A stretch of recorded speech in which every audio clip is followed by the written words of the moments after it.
You were born with eyes the color of spring greenery. Back then, the earth still provided sustenance. Potatoes were revered, and your grandmother kept an amulet under her bed to ward off the evil eye. You believed in Saint Brigid, Celtic spirits, and that hunger only existed in legends. In the village, they called you a singer.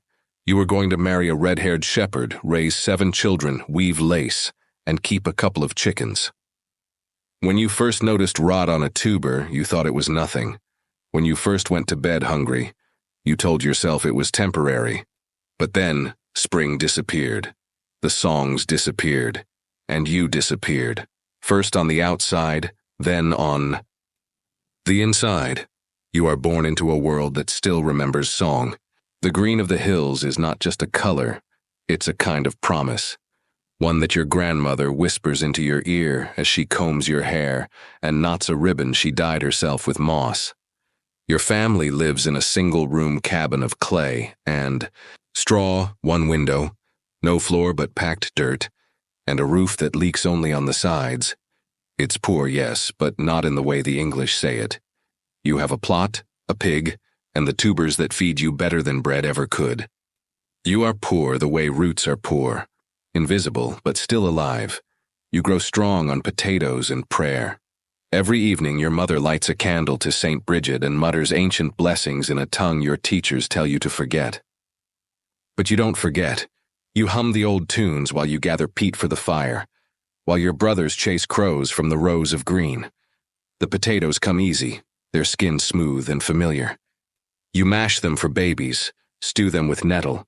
For your father, boil them plain for yourself. They are not food, they are life itself, warm in the belly like faith.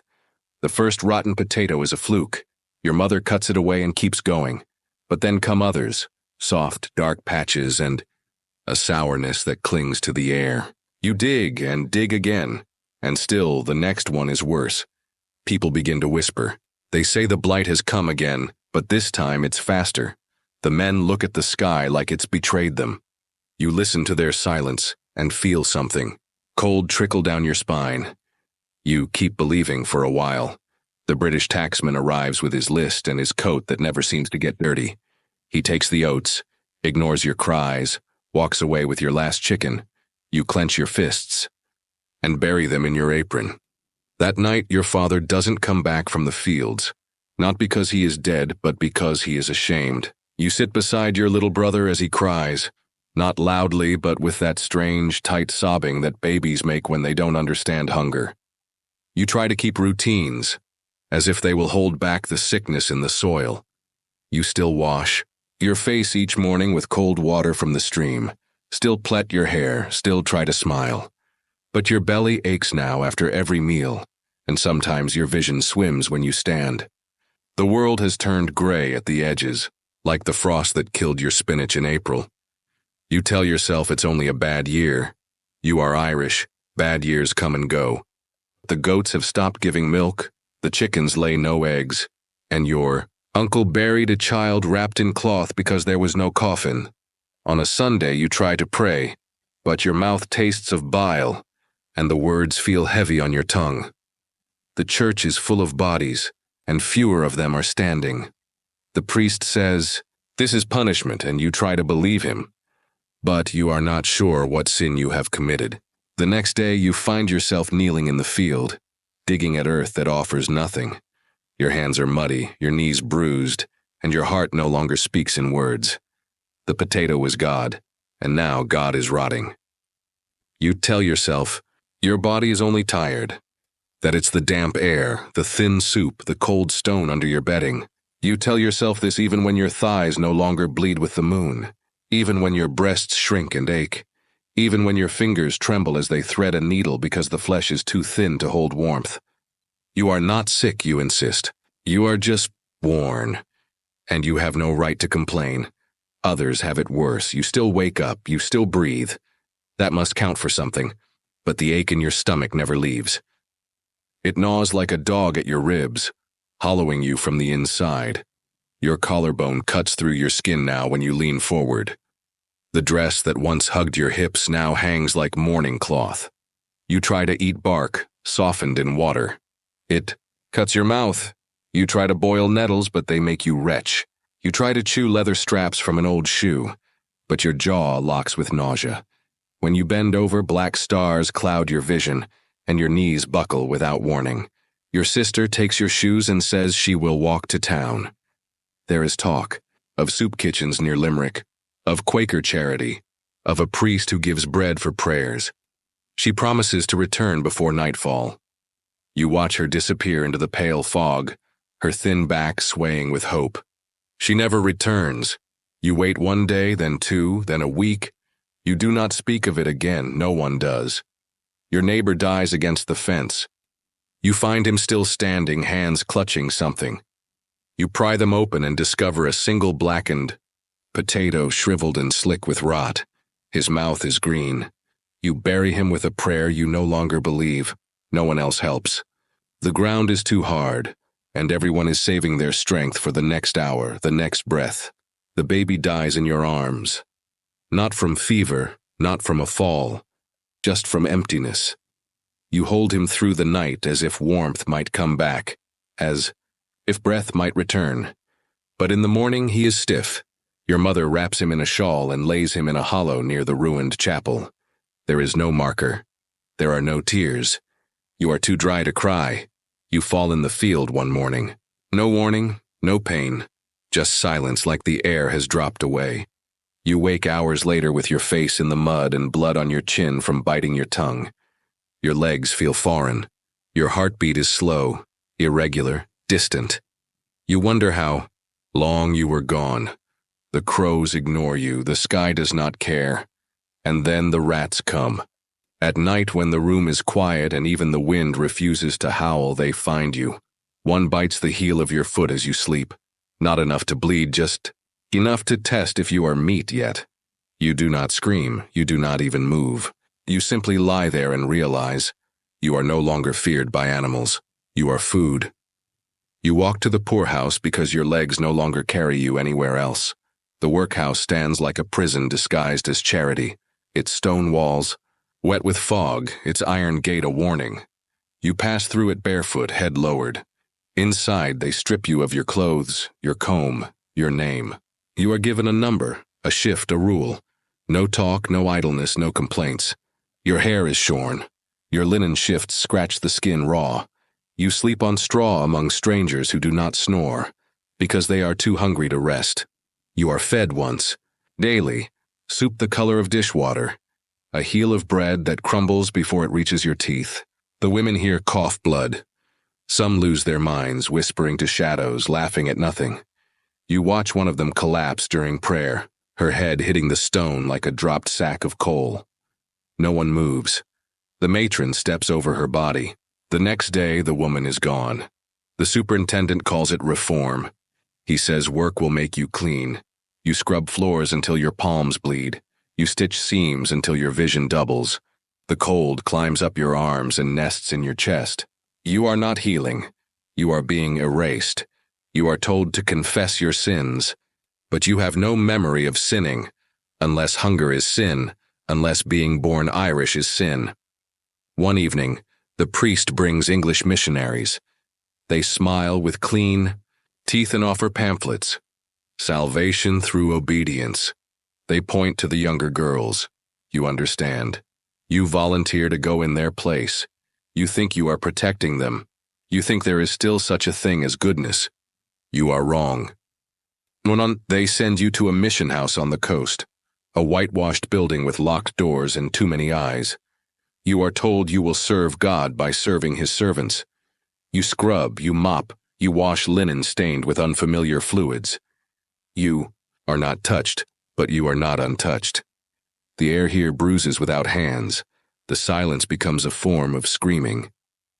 At night, you wrap your arms around yourself to keep from unraveling. One girl disappears, another follows. You know what happens, you say nothing, no one ever asks. You run. One night through the laundry yard, over the broken wall, past the dogs that do not bark, your feet split open on gravel. You bleed into your skirts. The wind howls like your grandmother once did in mourning. You return to your village, but it no longer exists. The doors hang open. The fields are brown. A single goat wanders the lane, ribs showing. You knock on the cottage where your aunt once lived. A boy answers and shuts the door without a word. You sleep in the ruins of a barn, alone with the ghosts of animals and children. You are not yet 20, but your joints ache like they've survived a war. You dream of the sea, not as escape. Answer. You walk north, barefoot and bleeding, with nothing but a borrowed shawl and a memory of your sister's voice. At the port in Galway, the air stinks of salt and desperation. You stand in line for hours among men who no longer speak, and women who clutch infants already too quiet. They hand you a card smudged with ink, your name misspelled, your age guessed, your place of origin reduced to a parish no one will pronounce correctly. You are told to lie about your cough. You do. The ship is called Emerald Star, but its decks are splintered, and its hold is dark and low and foul. You descend into the steerage where you cannot stand upright. Hammocks sway with bodies that have not bathed in weeks. The floor slicks with piss, bile, and seawater. You sleep beside a woman who clutches a tin cross and whispers to it. She dies. Before the second night, no one carries her up. They wait until there are 3 of them. Then the crew tosses the corpses into the sea, wrapped in sacks, like potato waste. You vomit until there is nothing left. Then you retch blood. You lose control of your bowels and learn not to weep. A boy drowns in the bilge. No one says his name. A girl is dragged behind barrels and returns with bruises, eyes glassy. The priest looks away. So do you. Everyone does. When you reach the quarantine island off the coast of Quebec, they herd you like livestock. A doctor inspects your teeth, your eyes, your feet. He clicks his tongue at your weight but stamps your card. Fit enough. You are put on a smaller boat, ferried toward the city with dozens like you, thin, trembling, hollow. You are told there will be work. They do not say what kind. They assign you to a Catholic infirmary, a convent with iron beds and rules. You mop floors that smell of antiseptic and sour death. You scrub blood from linens, wash the feet of strangers, who never say thank you. You are not paid, but you are allowed to eat, so you do. Your hands crack open from lye soap, your knees swell. At night, the younger girls cry in the bunk above you. You lie still, eyes open, listening to the wind rattle the window like it wants to come in and take you. A monk gives you a book, a worn collection of Latin prayers. You cannot read it, but you hold it tightly, as if it holds you back from vanishing. You begin to scratch notes in the margins. Your name, the name of your village, the word sister, over and over so you do not forget. One morning, a girl, in the laundry collapses. You carry her to the infirmary. She dies by sundown. No one weeps. You wash her body and dress her in white, but her skin is too cold to smooth. She is buried in the back lot beneath a wooden cross with no inscription. That night, you sit by the fire, your hands wrapped in rags, your eyes dry. You are 19. The snow falls quietly, and you wonder if it will ever stop. You think of the sea, of home, of rot. You think at least here they give you soap. You live now in Boston, though no one ever says the word home. You rent a cot in a cellar shared with 5 others, all women who look like ghosts of someone you might have been. Each morning you rise before the sun to scrub someone else's floors, starch someone else's collars, boil someone else's cheats. You do it without complaint because you still remember what hunger feels like in the bones. You eat whatever is left in the pan, if there is anything. You are paid in coin that disappears into rent, into coal, into soap. Your name no longer fits in anyone's mouth. They call you the Irish girl when they speak to each other, and you when they speak to you. You are never alone, but always invisible. The priest nods at you on Sunday but never looks into your face. Children call you dirty. Their mothers shush them only when you are too close to hear. You stop correcting people when they get your name wrong. Eventually you stop saying it yourself. You try to remember your sister's face. It blurs. You write it down in the prayer book. Her hair, her hands, the way she sang to the chickens. You write until the page tears. You hide the book in the seam of your mattress. It is the only thing that is yours.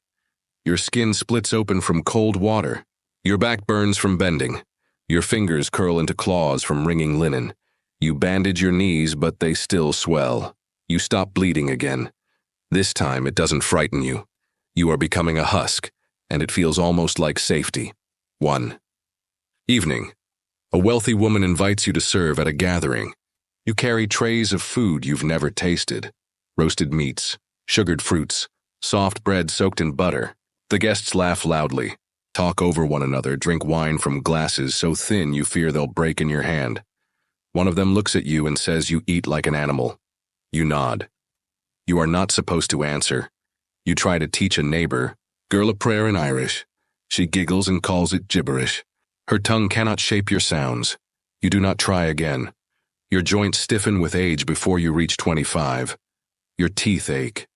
You sleep curled like a child. Sometimes your legs go numb. You think, this is what trees must feel before they fall. In the charity hospital, they feed you broth and take your name for the record. You give it to them. They misspell it. When you die, there is no family, no priest, no coffin. Your body is burned, and the ashes scattered behind the almshouse. The clerk writes, unknown female, Irish, approximate age 30, cause, malnutrition. But that is not the cause. You know the cause. You lived too long in a world that never wanted you to begin with. Between the years of 1845 and 1852, over 1 million people in Ireland died from starvation, disease, and related conditions. More than 2 million fled the country, many in coffin ships unfit for cattle. Women comprised a silent portion of the dead, unnamed, unrecorded, unburied. Workhouse records listed them by numbers. Church ledgers rarely included their cause of death. In many cases, they were labeled simply as destitute female, age unknown. The blight killed the crop, but it was policy, prejudice, and silence that killed the people. You are one of them. Not in name, because names are forgotten, but in suffering which does not fade. Your body was erased, your voice stripped, your death misplaced. But the shape of your life remains, in the bruise-colored corridors of hospital archives, in the worn stone of abandoned convents, in the faded prayers scribbled into the back of old hymnals. You were not saved. You were not seen. But you were real. And you who reads this now, yes, you, far from that island with full stomach and quiet sky, do not dare believe that this story is foreign. Hunger is not distant. Erasure is not over. You live in a world that still decides who matters and who does not. So remember her, not for her tragedy, but for her endurance.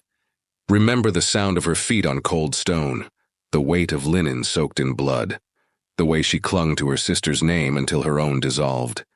Remember her because silence is fertile soil, and forgetting is the first rot. You owe her more than a grave. You owe her memory.